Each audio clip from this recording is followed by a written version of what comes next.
What's up, everybody? Welcome back to the Oakland A's franchise on MLB The Show 23. Here in Season 2, I think we're starting to make a little bit of progress. I know we're still in last place, we're 15 and 19, but I went through before I started recording and just took a look at how all of our minor leaguers are performing. I rebalanced some lineups.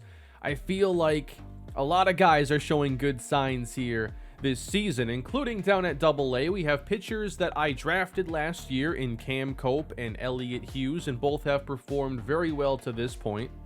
If the rotation needs a boost or we have to call up a starter for whatever reason, I think Mason Miller is going to be one of the next players to get a chance to debut. He's under a 4 ERA right now, 34 strikeouts in 38 innings at 67 overall. We have a lot of guys down at AA and even AAA who are in nice hot streaks right now at the same time. This AA squad, I think, give it some time, and this is going to be a big part of what boosts our major league team. You got Aaron Don, Robert Passan, Luis Estrella. I think all of these players are going to have a chance to be major parts of this rebuild for us. So I wanted to open today's episode by continuing on here in the month of May, get us maybe closer to that next Mariners series all the way down here. I'd like to play them again at some point. And Estrella, little back injury there. He's going to be all right. And we've lost 4 games straight.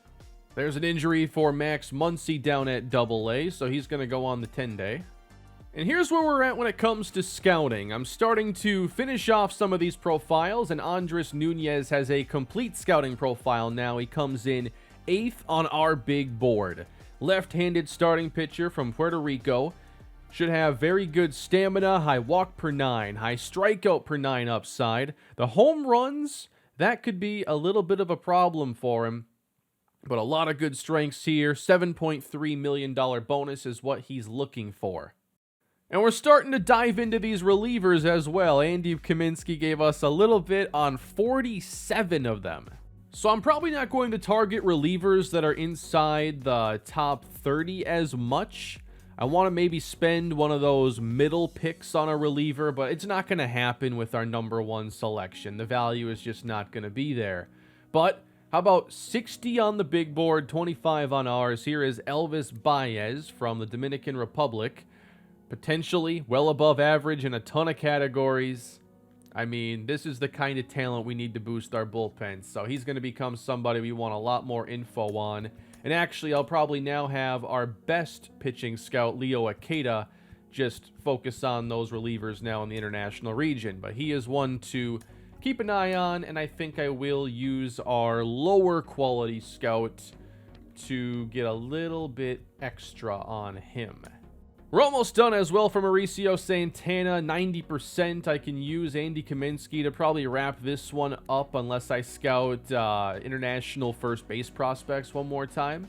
I'd like a little bit more than just the power. Like, the vision is still likely below average. The contact is well below average. I don't know if this is enough.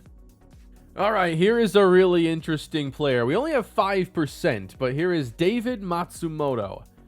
Offensively, everything looks like it has a chance to be really good. And he's a switch hitter with high power. Defense, gonna be bad. You already know right off the bat he's probably just a DH prospect, but if he's an elite hitter, it makes him really intriguing. Another player I like is Oscar Cardenas here from Cuba. Really high projected power. The contact is gonna be below average, unfortunately, but there's a little bit of defensive ability as well. So there are enough international first base prospects, I think, to go with that as another option this week. And here's another player now with projected really high contact, Ronald Guzman. So a lot of really good options here. We got to make sure we get around to these players. With that, we're basically halfway through our scouting season already. 55 days till the MLB draft. Losing a fair amount of series here. Not many wins in the month of May, as Oakland's fallen to 18 and 25. No, I was just about to say I want to check on how he's been playing. Gunnar Hoagland, out 1 to 2 months with a fractured wrist. Probably going to have to put him on the 60-day injured list. And now Nick Gordon, a shin contusion. He should be all right. It just doesn't end. He only pitched 2 outs. Here comes Chris Archer, basically getting a start on no notice.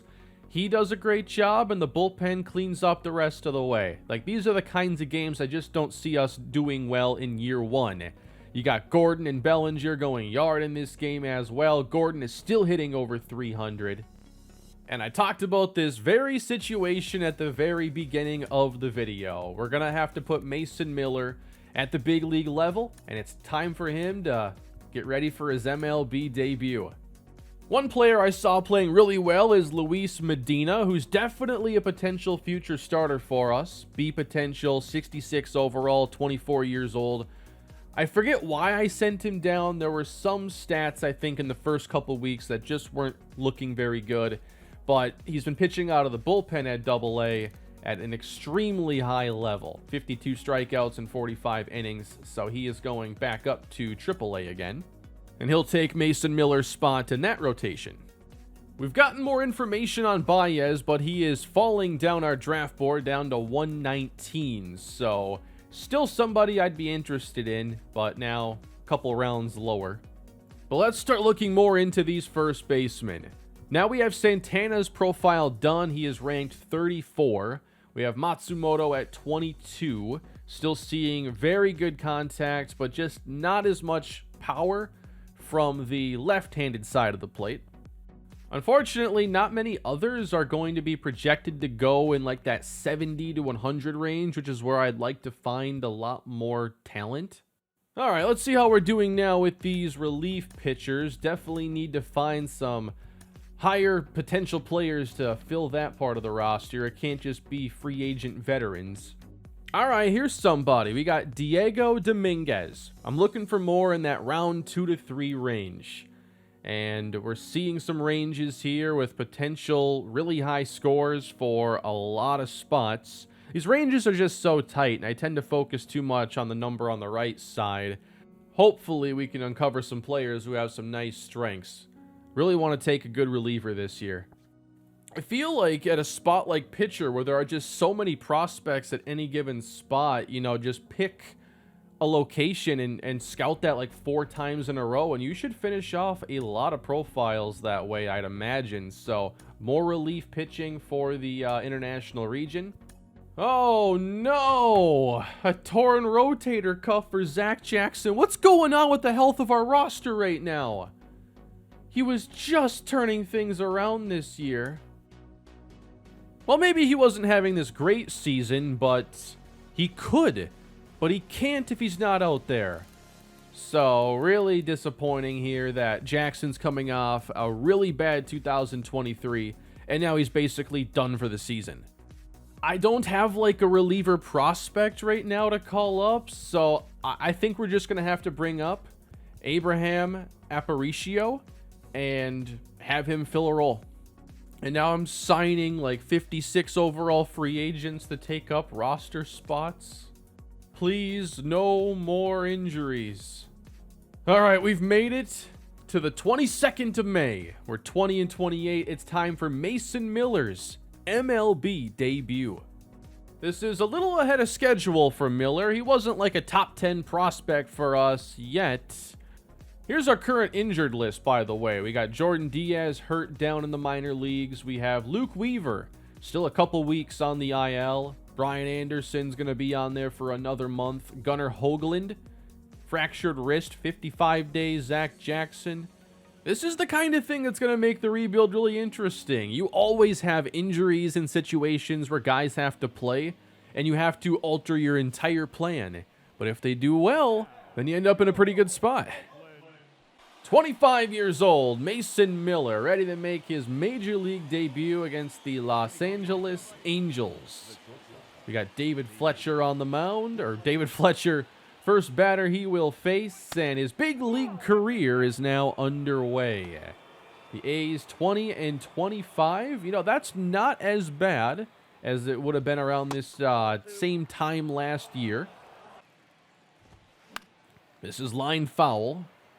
2 strikes on the leadoff man, David Fletcher. 2-2. Got him looking. Nice pitch by Miller on the outside corner. Picks up his first big league strikeout. It doesn't take long to do it. Now you got Rendon, Trout, Ohtani, a whole lot of big bats in this lineup here that we're going to see. Curveball misses low, and he falls behind Rendon. With Trout on deck. That's into shallow center. Gonna drop right in front of Justin Dean. Wow. Bloop single for Anthony Rendon, and now Mike Trout. Keep the slider away from the middle of the plate, please. On the ground, base hit left field, and 2 have reached. Oh, maybe Ohtani's getting the off day here. That'd be awesome. It's Taylor Ward, but he also leads the American League in batting average this season in our franchise. Into center, and that's playable for Dean. Rendon's going nowhere. It's Jock Peterson. I've always liked Jock. And he will bat here with 2 on, and he hammers that one foul. Falling behind a lot of these initial batters here. Throwing a lot of stuff just to see what he can handle, and runners will stay put. But he falls behind 3-1. Renfroe on deck. Just clipping the inside, full count. Shea's calling for a 2-seam fastball. Into left field, hit pretty well. This one tracked down. And Mason Miller puts up a 0 in his first big league inning. Not the cleanest inning, but we will gladly take it. He wasn't supposed to be here until like season 3 or something. Base hit for Renfroe in the second. I checked out the individual ratings on each of his pitches, and the control and velocity are all hovering right around the like 45 to 55 range. There isn't one pitch where it seems like this is the one you want to throw all the time. I think that you just let it ride here with the confidence and see how the game unfolds. Nice chase there. Got him with the slider away. Strikeout of Brandon Drury. There you go. Get that first strike in there. See if we can get this fastball confident. Ooh, foul ball. Missed away, another full count with Max Stassi on deck. 3-2. Miller gets him looking. Rengifo leaves the bat on his shoulder. That's 3. Not a terrible first trip through for Miller. Feels like a pitcher, though, that's going to have an issue with walks, especially early on. 2-1. That's fouled back. On the ground, hit right at short. And that is pulling Seth Brown off the bag. The inning will not be over yet. An error charge to Aledmus Diaz. We're starting to get him confident, though, on that fastball, and that's definitely finding its spot a lot more consistently. 1-2. Fletcher strikes out again.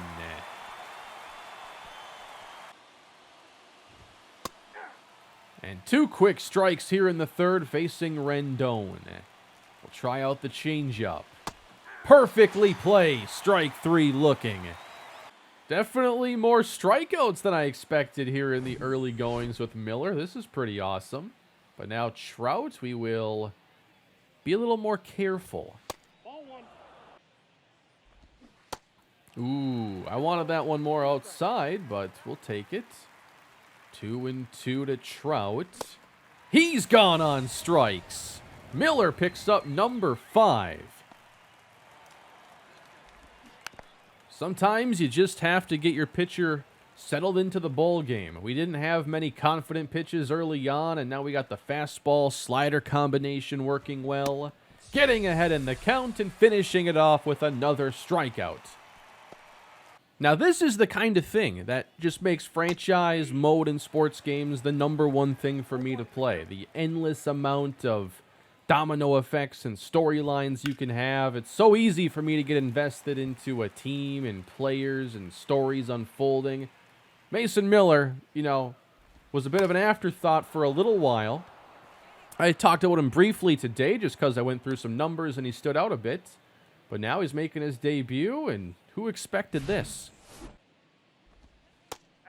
Still some work to do as he misses up high with the changeup, but still, I guess, clipped the upper zone. Does it again. He looked at it. I've officially lost count on how many strikeouts it actually is. Ground ball weakly, and out of the fourth. Grounded to Seth Brown. Starting to get some quick ABs going. He might actually get fairly deep into this game. 67 pitch count. I feel like he could probably go 6. Rendon getting ahead, 3-1. Still haven't seen Miller walk anybody. Until now. If he can get by Trout, I think he gets a 6th inning. That clips the outside corner.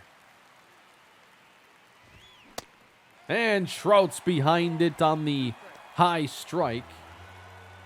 1-2 on the ground. Got away with that slider, and the inning is over. Ooh, Ward, deep left field. That'll be extras.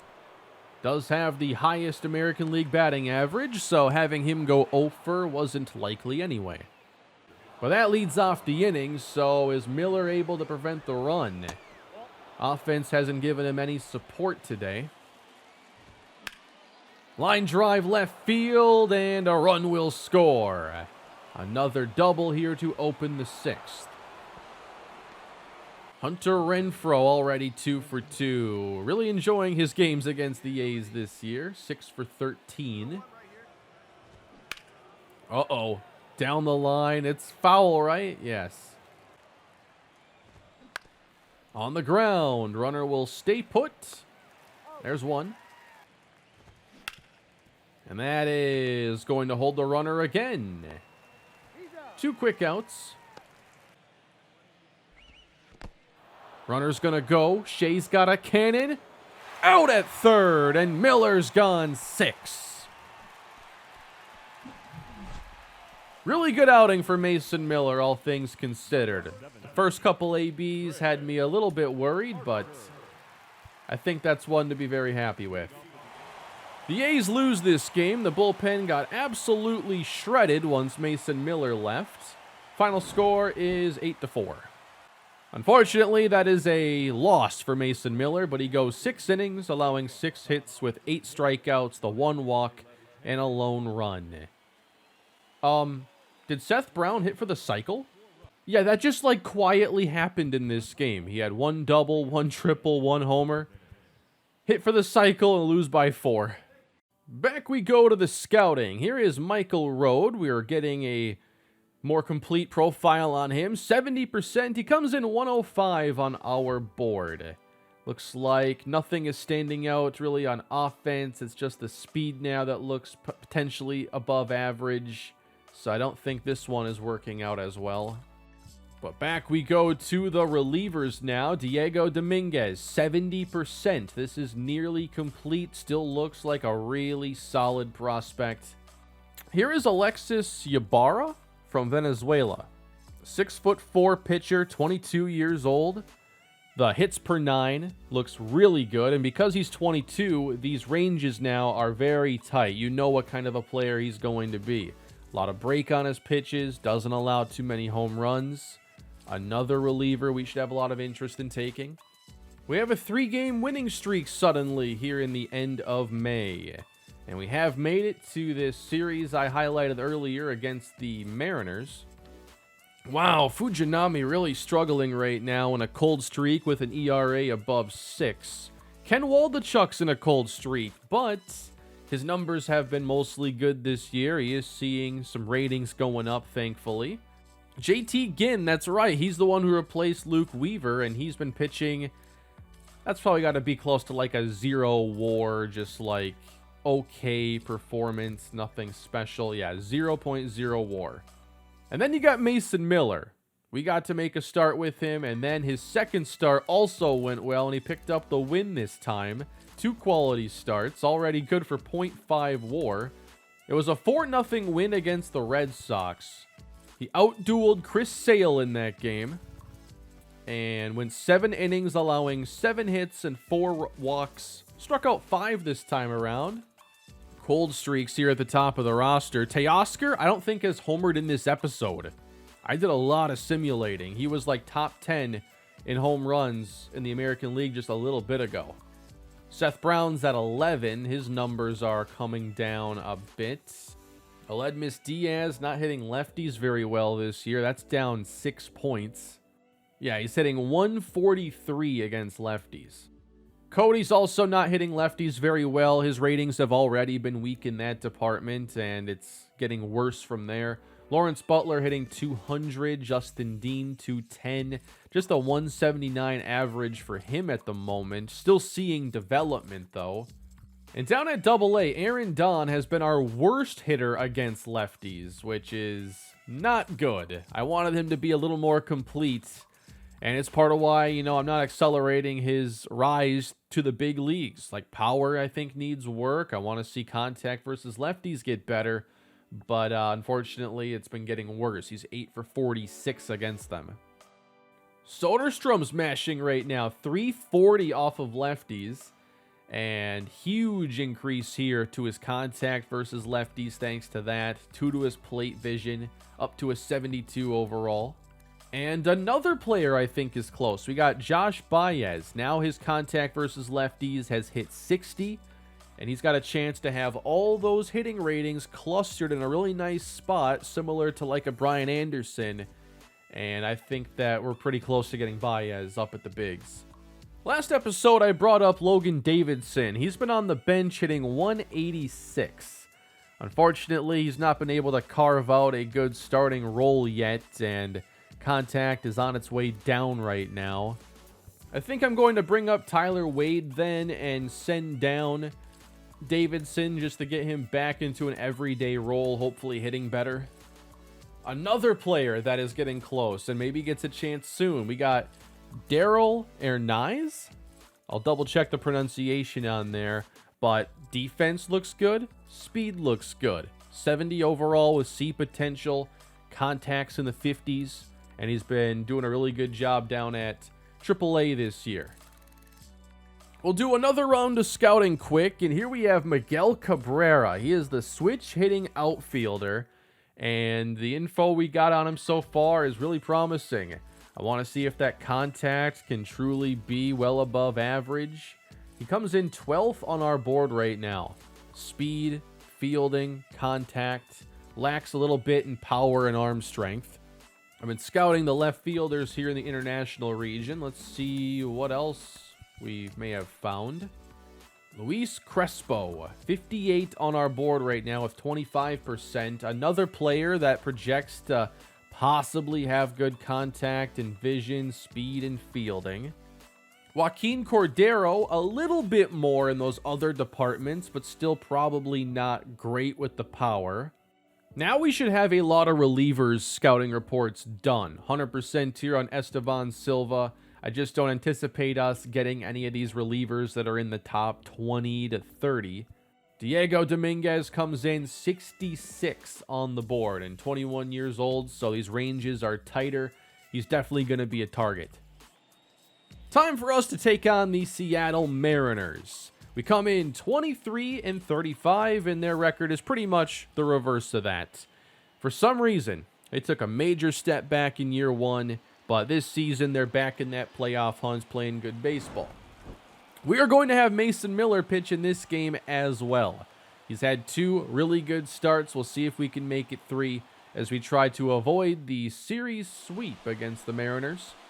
Logan Gilbert, 12th start of the year, 4.59 ERA, a 1.5 whip. Not the elite numbers that Seattle's hoping for. And here is Nick Gordon. Had a huge episode for us last time out, still hitting over 300. I was hoping to go and find some good contact hitters, some versatile players, and this has been a good success story for us in terms of free agency. He's got a lot of team control left, and I imagine he'll be here a while. Into left field. Not hit very deep. And the shortstop goes out to make the play. See if we can get some of that power back today for Teoscar Hernandez. 9 home runs.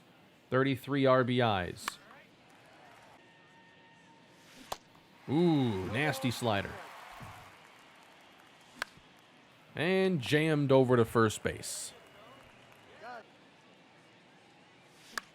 Seth Brown, left field, tries to beat the shift, and it's out of reach. Nice job tracking it down and holding him to a single, though. And now Shea Langoliers, who I think is taking a solid step right now. 249 average, has 7 home runs. OPS of 737. Nice progress. Gilbert, 0-2. Brown's going to run, and the catcher has trouble with it. So, Brown's into scoring position at least. Got to steal some more bases on this team. No, I didn't want that one. Strike 3.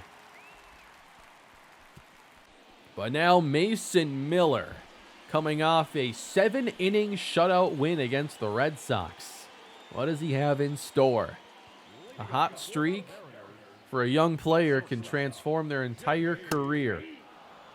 And he has a chance to put one together. Into center field. Here is Gordon to make the catch. I thought I put Butler in center. I fixed that. Butler is a better fit there in center. We're not playing Justin Dean today. Ty France, 269 average, 53 hits on the season. Nice to see Miller come into this start with some of those pitches actually with some confidence. Including the curveball. I couldn't throw that much in the first start. 0-2 to France. Wow, that was nice.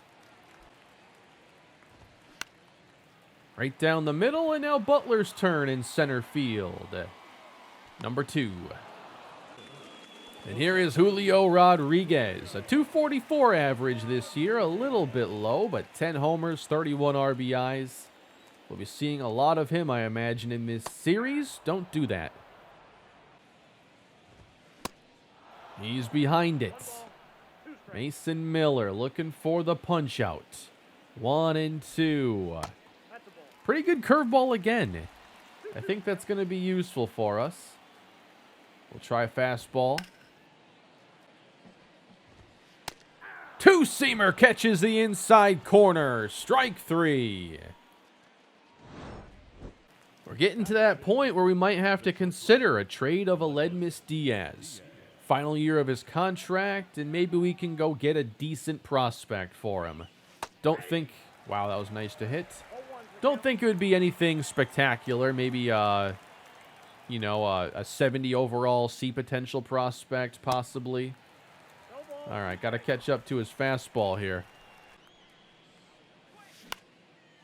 Softly into left center field, and the shortstop gets after it again. Nice catch by Crawford. Lawrence Butler, not having a tremendous year. Just a 567 OPS, yet to go yard. 29 hits. So he's had around 100 at-bats this year.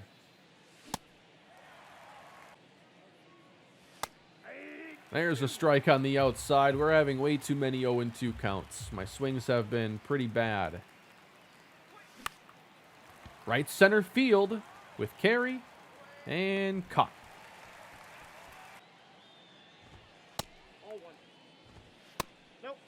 What? Neither one of those got a strike call?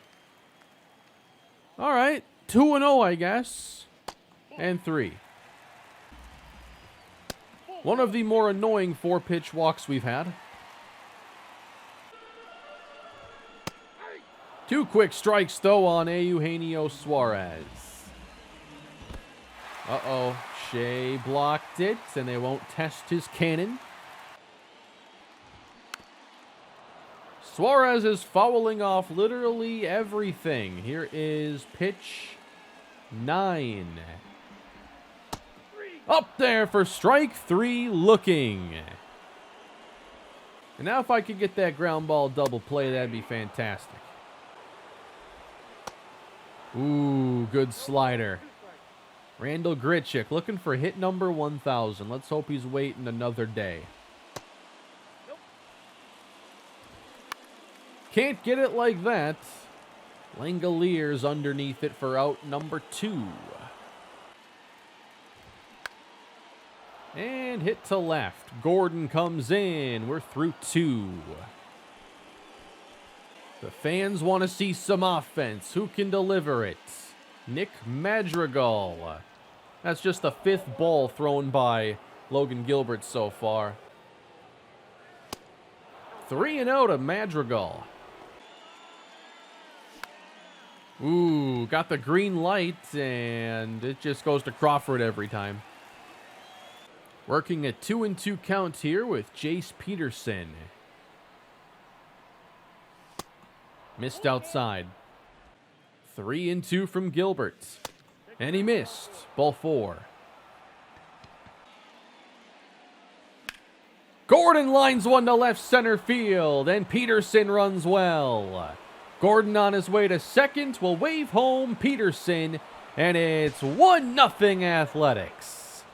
Nick Gordon cashes in once again. And now he's in scoring position for Hernandez.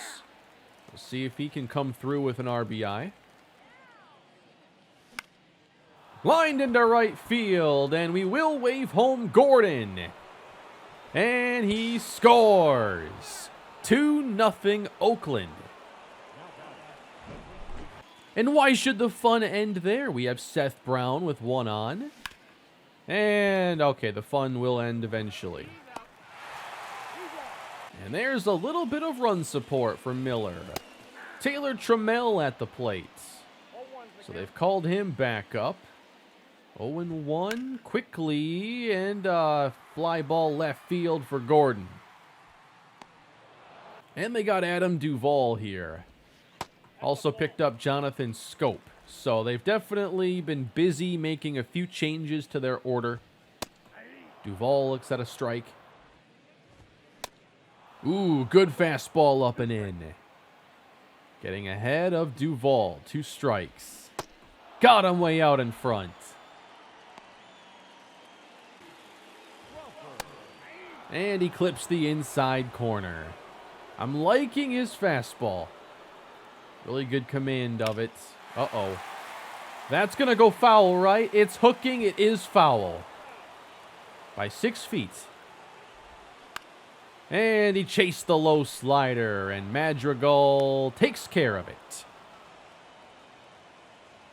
On we go to the 4th inning. Here is Shea Langoliers.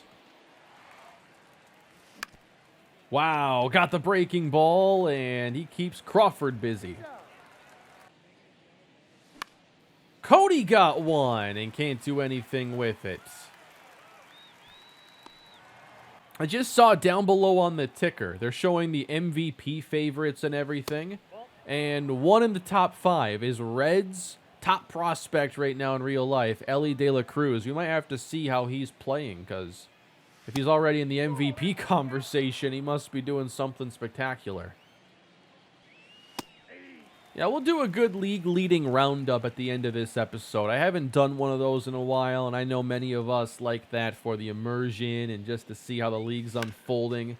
Here in the show, it can go any number of directions. Certain players can struggle or break out and completely change teams' outlooks.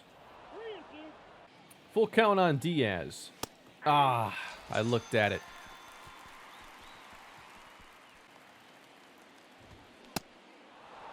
Two strikes on Ty France here, bottom 4. A lot of confidence right now in his slider. 1-2. Too low. Right on the outside. Strike 3 to Ty France. 4 strikeouts for Mason Miller. Open to pitch carefully to Julio Rodriguez. Pretty good slider. He's had a lot of good pitches near the strike zone. They'll offer eventually. 1-2. Wow, he does it again. Just clipping that inside edge. 5 strikeouts for Mason Miller. Let's watch this one back.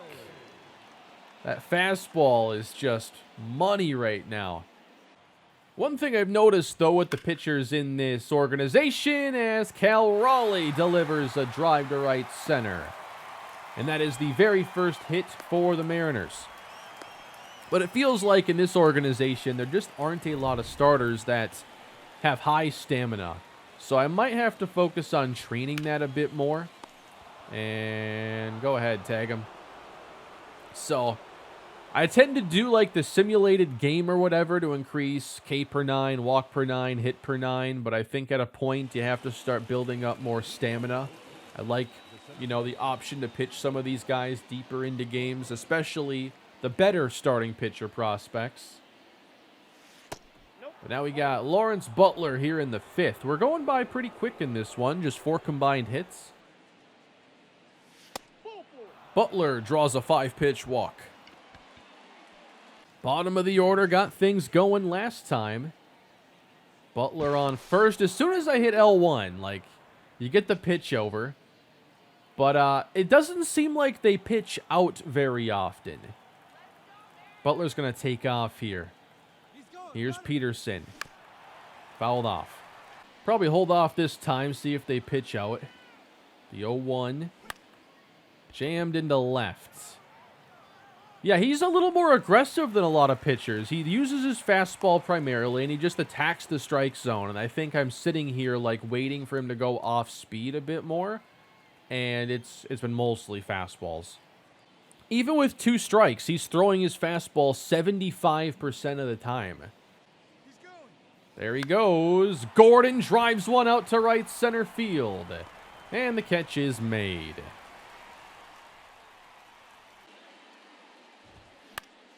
Weekly hit to Madrigal, and the 5th opens with a quick ground out. Really good slider on the outside corner. Do we go fastball or a second straight slider? 1-2. Up the middle. Madrigal can't get there. Base hit. Got him with the fastball up high. 0-2 on Taylor Trammell. And that's into center field and drops in. We're getting ahead in counts, and they're not hitting it very hard, but a 2-on, 1-out threat here for the Mariners. Adam Duvall, and that's going to be jammed for Madrigal. 2 down. Strike at the knees to J.P. Crawford. Hitting .333 with runners in scoring position, and that's going to loop foul. Too far inside. And missed low. The count is full with France on deck. Very big pitch here for Mason Miller. Missed upstairs. They're loaded up for Ty France. Pulled foul by France. Wow, he got away with one there. Yeah, that slider command has been all over the place. 2 strikes. Got him on the outside. Miller gets out of trouble. Got lucky that he didn't attack that slider.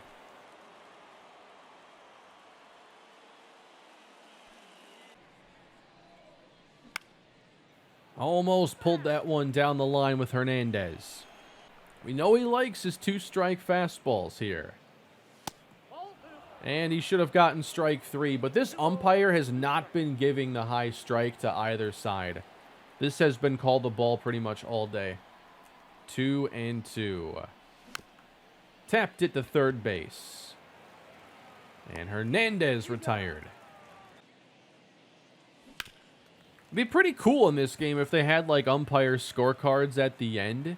And you could see maybe if your team got screwed more than the CPU, or if there was some rhyme or reason to their strike zone. Got some action in the M's bullpen, but Gilbert in a good spot pitch count-wise. Hasn't used more than 14 pitches in any inning. Missed outside, 3-2 with Langoliers on deck. Maybe he'll throw a few more pitches in this 6th inning. Driven out to center, hit pretty well. doesn't have the carry. Rodriguez is there. We're keeping Miller in there here in the 6th inning. Energy's low. He's facing Rodriguez. We do have some action in the bullpen. Good slider once again. Fly ball for Butler. Coming in. And Rodriguez retired. Raleigh looks at a fastball at the knees. Yeah, it looks like 80 to 90 pitches is kind of the sweet spot here for Miller. He's had a few that have approached 20 pitch innings, but overall, another rock-solid start. Raleigh doesn't offer. Jam for Diaz. Do we leave him in for one more batter? Who's up next? We got Suarez. 84 pitches in. I'm going to make the move here. I'm usually the guy who leaves in his pitchers a little bit too long, and I think I'm a little too attached to try to get those quality starts, and he's 1 out away from a 3rd one. That's still a really good outing, though, for Mason Miller. Hopefully, this doesn't immediately turn into the wrong decision, but we bring in Daniel Hudson, who I thought would be really solid for us based off of how he played in the spring, but there doesn't seem to be a whole lot of correlation between guys performing really well in spring and then just picking up where they left off when the real games begin. 1-2. Grounded to Diaz. And we are through 6. We have a pitching change. Kyle Gibson is in there now for Seattle. This is a little bit earlier than I thought they might go to their bullpen, just based off a pitch count alone. That is smoked by Cody, and he caught it. Of course. We've gotten 3 solid outs from Daniel Hudson, but it's time for us to make the move and bring in our lefty, Anthony Kay. His ERA is atrocious. Righties continue to give him issues. And he's going to be facing a lefty here in Taylor Trammell. Trammell doesn't have great ratings against lefties. The next couple batters really don't. So we'll see how long I decide to keep K in. So the Rule 5 picks have been very up and down to this point. Their numbers overall don't look good. Was hoping that we might get a little bit more on the offensive side for Dean. And then K, I just didn't realize how bad righties were going to hammer him. 1-2 from K. Launch to right center, and Butler is there. And he's got it. We're through 7. Oh, it hits him. Peterson hit on the elbow.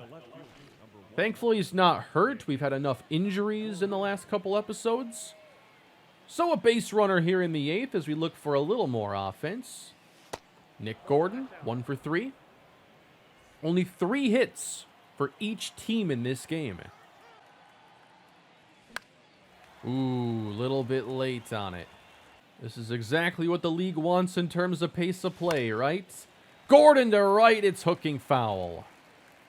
Peterson at first, there he goes, and Gordon strikes out, and Peterson swipes second. Teoscar drove in a run earlier. We'll see if he can do it with Peterson on second base. Skied it. Over aggressive. Still 2-0. We're putting in Drew Steckenrider here in the 8th inning. I didn't want to see K pitch to Adam Duvall that badly. Steckenrider 0-1 with a quick fastball in there. Ooh, good 12-6. And a base hit into center. Top of the order now for the Seattle Mariners. Crawford looks at strike 1. JP has a 9-game hitting streak on the line and fouls off a fastball to hit. Into left. Here comes Gordon.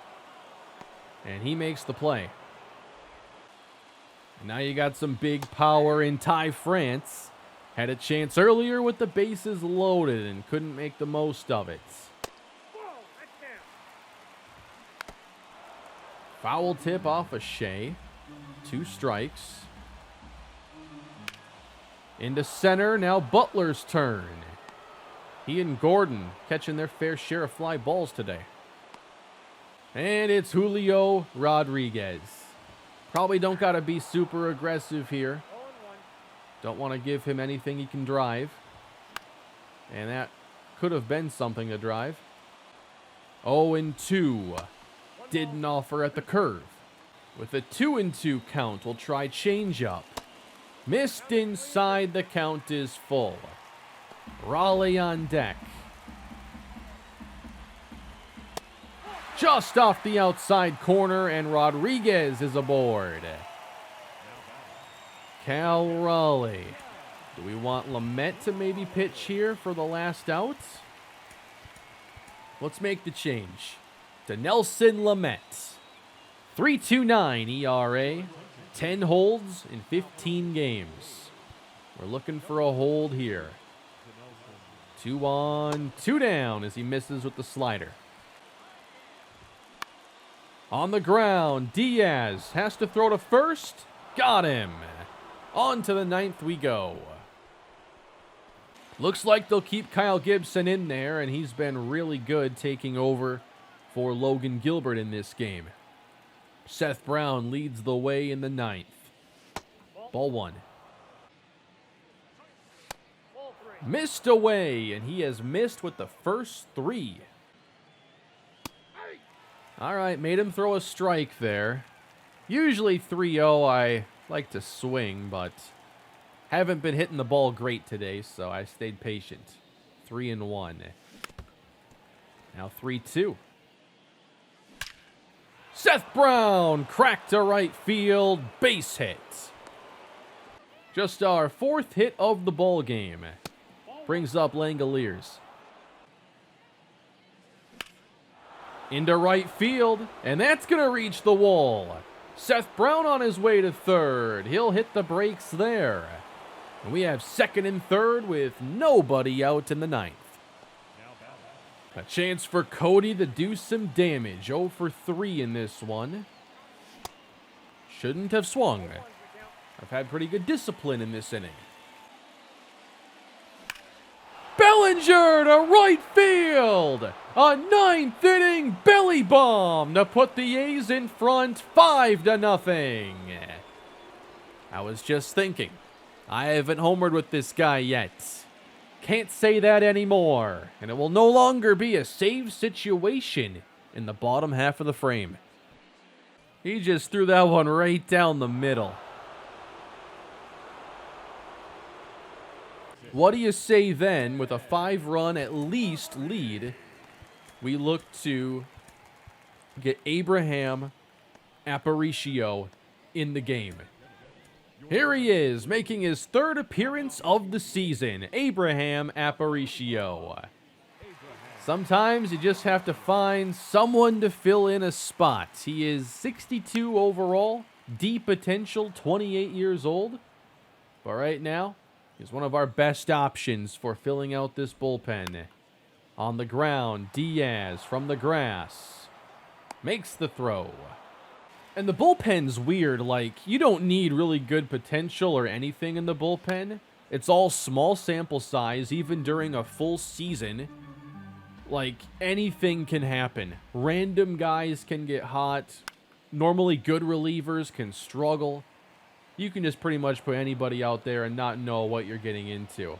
Outside of the more elite guys that are actually consistent, but there just aren't that many of those for every team. 1-2 to Randall Grichuk. How about strike 3?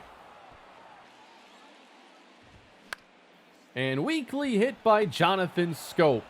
The Oakland A's put together a 5-0 shutout of the Mariners to take the final game of this 3-game set.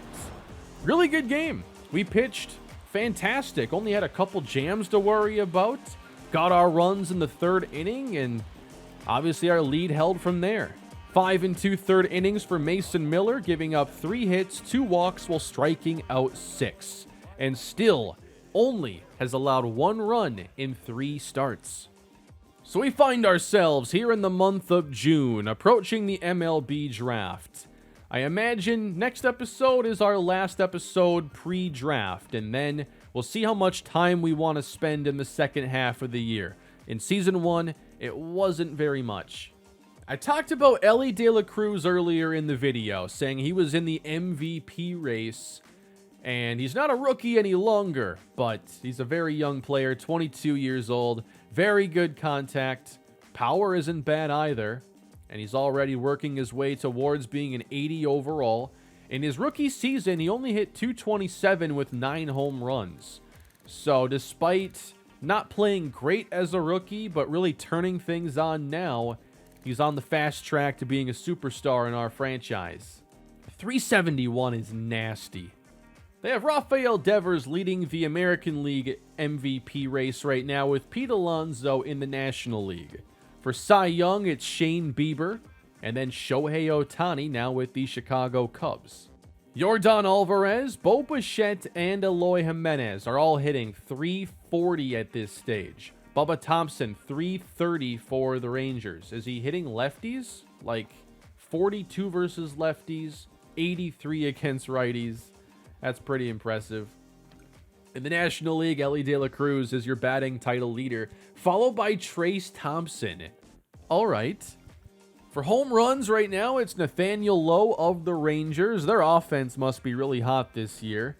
And then Pete Alonso has 19 to lead all of baseball. Wow, Joey Meneses can really hit. Those hitting ratings are phenomenal. Now, he can't really run or play defense, but that's okay now in the National League. And his bat's been on fire since getting called up. Top pitchers in the league, we have Shane McClanahan, Kevin Gossman, Jordan Lyles with a 2.04 ERA. Cal Quantrill, Luis Castillo, Pablo Lopez. And then in the National League, Jamison Taillon, Julio Urias, Max Fried, Zach Gallen, and Shohei Ohtani now switching teams and switching leagues. So he's still obviously pitching at a very elite level. And for his offense, he's hitting .314 with 14 home runs. So he's still Shohei Ohtani. He also leads all of baseball in terms of strikeouts. And there is Blake Snell up here. I passed on trying to sign him in the offseason. Would have been fun to try and, have him maybe develop a little bit with us. But when he was getting like 40 million total, I kind of balked at that and looked elsewhere. We still got some players on the injured list for a while, so even more playing time given to some young players. And Hoagland is actually healing pretty quickly, but I put him on the 60-day. So, unfortunately, he's still going to be out probably double or triple the time he actually needs. But we find ourselves 24 and 35, around 60 games into the season. That is going to put us at 22 in terms of team batting average, with players like Nick Gordon and Teoscar Hernandez boosting us compared to last season. In terms of runs scored, though, just 28th. Still not a very high-flying offense whatsoever. For doubles, 17 is close to average. We're tied for first in triples. That's awesome. But we're not hitting a ton of home runs, especially in this episode. And our team ERA is only in 25th. Long way to go with this team. Hope you're enjoying the action here in the A's franchise. Please leave a like if you are and subscribe to the channel. I'll have more coming your way soon. In a couple videos, we're on to our second draft of the series. And when that happens, we'll be talking a lot about the young prospects here in the organization and how close they may be to their chance. That will do it for me today, everybody. Hope you enjoyed the video. Continue to leave your feedback down below in the comment section, and I will see you all next time. Have a great day.